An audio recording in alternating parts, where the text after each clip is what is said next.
आकाशवाणी देहरादून से प्रस्तुत हैं प्रादेशिक समाचार। पहले मुख्य समाचार। राष्ट्रपति द्रौपदी मुर्मू 78वें स्वतंत्रता दिवस की पूर्व संध्या पर आज शाम 7 बजे राष्ट्र को संबोधित करेंगी। स्वतंत्रता दिवस पर प्रदेश के 7 पुलिस अधिकारी और कर्मचारी सराहनीय सेवा के लिए पदक से सम्मानित किए जाएंगे।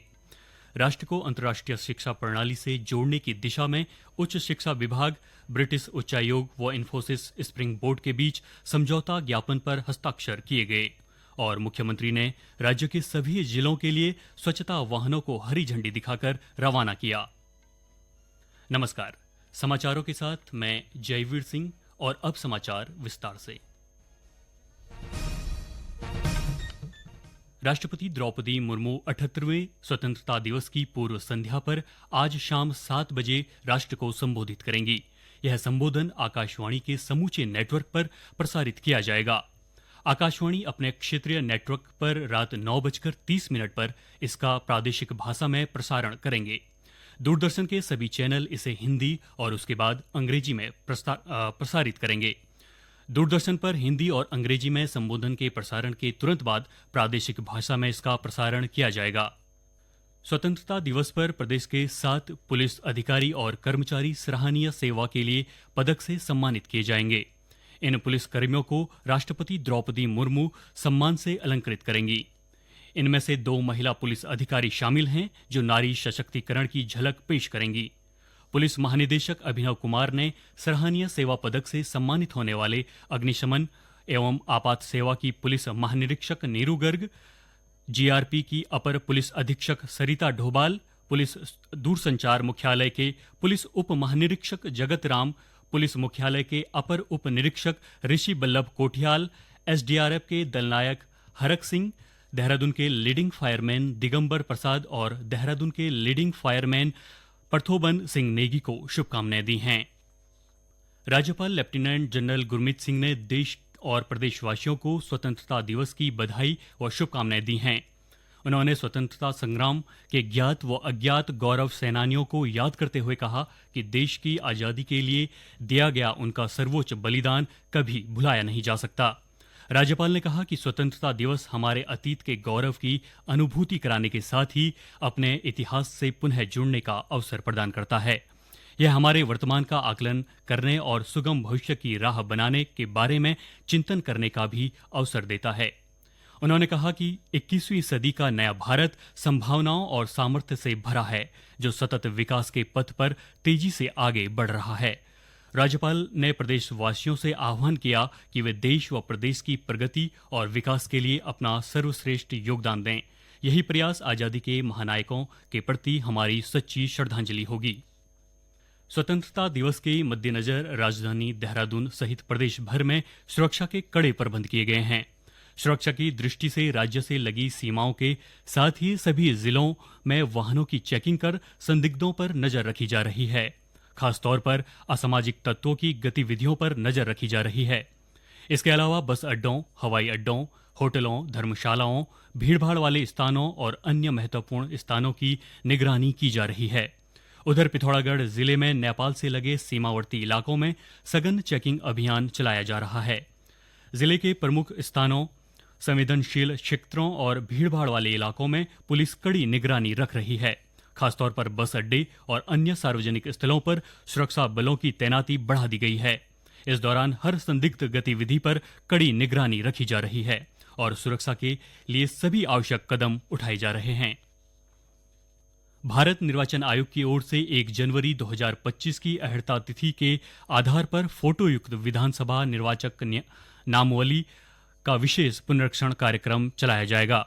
24 दिसंबर तक दावों और आपत्तियों का निस्तारण किया जाएगा और 6 जनवरी 2025 को निर्वाचक नामावली का अंतिम प्रकाशन किया जाएगा। प्रदेश के मुख्य निर्वाचन अधिकारी डॉक्टर वीवीआरसी पुरुषोत्तम ने बताया कि आगामी 20 अगस्त से 18 अक्टूबर तक बीएलओ के माध्यम से घर घर जाकर सत्यापन का कार्य, मतदाता सूची ईपीआईसी में विसंगतियों को दूर करना, मतदेय स्थलों और अनुभागों का पुनर्निर्धारण का काम किया जाएगा। 29 अक्टूबर को एकीकृत निर्वाचक नामावली का आलेख्य प्रकाशित किया जाएगा। इसके बाद 28 नवंबर तक दावे आपत्तियां प्रस्तुत की जाएंगी। प्रदेश में उच्च शिक्षा को बढ़ावा देने के लिए उच्च शिक्षा विभाग, ब्रिटिश उच्चायोग व इन्फोसिस स्प्रिंग बोर्ड के बीच समझौता ज्ञापन पर हस्ताक्षर किए गए। इस अवसर पर मुख्यमंत्री पुष्कर सिंह धामी ने कहा कि यह राज्य को अंतर्राष्ट्रीय शिक्षा प्रणाली से जोड़ने की दिशा में एक महत्वपूर्ण कदम है। उन्होंने कहा कि राज्य सरकार उच्च शिक्षा में गुणात्मक सुधार के लिए निरंतर नई योजनाओं का संचालन कर रही है। इस अवसर पर उच्च शिक्षा मंत्री डॉक्टर धन सिंह रावत ने कहा कि प्रदेश सरकार राज्य के विश्वविद्यालयों को टॉप रैंकिंग में लाने के लिए काम कर रही है। गौरतलब है कि चिमनिंग उत्तराखंड छात्रवृत्ति का उद्देश्य प्रदेश के दूरस्थ क्षेत्रों के गरीब मेधावी छात्रों को, खासतौर पर छात्राओं को वैश्विक अवसर प्रदान करते हुए उनमें नेतृत्व क्षमता का विकास करना है। उच्च शिक्षा विभाग के तहत प्रदेश के राजकीय विश्वविद्यालयों और शासकीय विद्यालयों में अध्ययनरत चिमनिंग छात्रवृत्ति के लिए अर्हता धारित करने वाले 5 छात्रों को हर साल स्नातकोत्तर उच्च स्तर पर अध्ययन के लिए ब्रिटेन के किसी प्रतिष्ठित विश्वविद्यालय में भेजा जाएगा। इससे उत्तराखंड के दूरस्थ क्षेत्रों में अध्ययनरत छात्र छात्राओं को न सिर्फ वैश्विक मापदंडों के अनुसार कार्य करने का अनुभव होगा, बल्कि उनमें नेतृत्व क्षमता का भी विकास होगा। इस छात्रवृत्ति के तहत चयनित छात्रों को ब्रिटेन में 1 वर्ष के अध्ययन के बाद अपने राज्य के विकास के लिए कार्य करना अनिवार्य होगा। इस प्रस्तावित सहयोग और समझौते के तहत इसका बराबर खर्च चिमनिंग और राज्य सरकार की ओर से वहन किया जाएगा।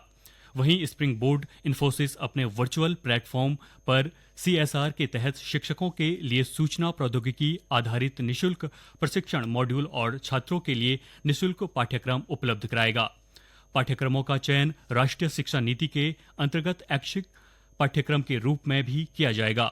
इसका प्रयोग कर शिक्षक अपने स्थान के छात्रों के लिए माइक्रोसाइटिक्स बना सकते हैं और विशेष रूप से चयनित सामग्री प्रदान कर सकते हैं। इसके जरिए छात्रों के लिए नवीनतम उभरती हुई प्रौद्योगिकी के पाठ्यक्रम सुलभ होंगे, जिनकी निगरानी और छात्र प्रगति को डैशबोर्ड के माध्यम से देखा जा सकता है। मुख्यमंत्री पुष्कर सिंह धामी ने स्वच्छता व्यवस्था को प्रभावी बनाने के लिए सामूहिक प्रयास की आवश्यकता पर जोर दिया है। उन्होंने कहा कि राज्य को स्वच्छ और सुंदर बनाने के लिए जन भागीदारी महत्वपूर्ण है। मुख्यमंत्री आज देहरादून में विशेष स्वच्छता अभियान के अंतर्गत स्वच्छता अपनाओ बीमारी भगाओ कार्यक्रम को संबोधित कर रहे थे।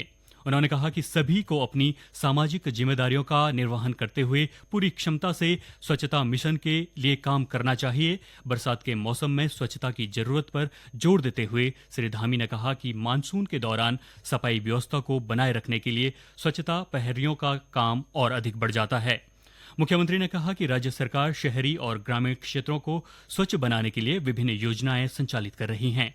उन्होंने बताया कि स्वच्छता अभियान को सफल बनाने के लिए तकनीक का प्रयोग किया जा रहा है और जल्द ही घर घर कूड़ा उठाने वाले वाहनों की QR कोड से निगरानी की जाएगी।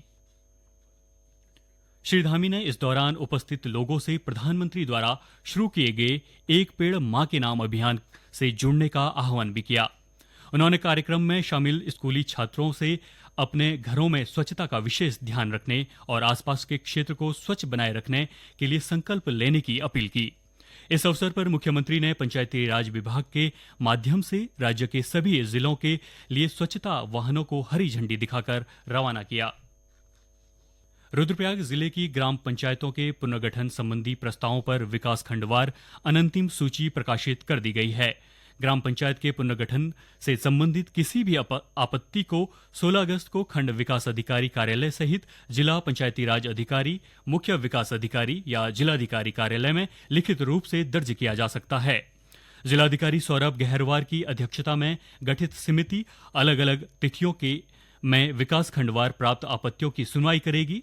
जिलाधिकारी ने आपत्तियों की सुनवाई के अवसर पर संबंधित व्यक्तियों से अपना पक्ष रखने के लिए स्वयं उपस्थित होने की अपील की। उन्होंने कहा कि ग्राम पंचायतों का पुनर्गठन प्रस्तावों का निस्तारण होने के बाद अंतिम प्रकाशन 22 अगस्त को कर दिया जाएगा। अंत में मुख्य समाचार एक बार फिर। राष्ट्रपति द्रौपदी मुर्मू 78वें स्वतंत्रता दिवस की पूर्व संध्या पर आज शाम 7 बजे राष्ट्र को संबोधित करेंगी। स्वतंत्रता दिवस पर प्रदेश के 7 पुलिस अधिकारी और कर्मचारी सराहनीय सेवा के लिए पदक से सम्मानित किए जाएंगे। राज्य को अंतर्राष्ट्रीय शिक्षा प्रणाली से जोड़ने की दिशा में उच्च शिक्षा विभाग, ब्रिटिश उच्चायोग व इन्फोसिस स्प्रिंग बोर्ड के बीच समझौता ज्ञापन पर हस्ताक्षर किए गए। और मुख्यमंत्री ने राज्य के सभी जिलों के लिए स्वच्छता वाहनों को हरी झंडी दिखाकर रवाना किया। इसके साथ ही प्रादेशिक समाचार का ये बुलेटिन समाप्त हुआ। नमस्कार।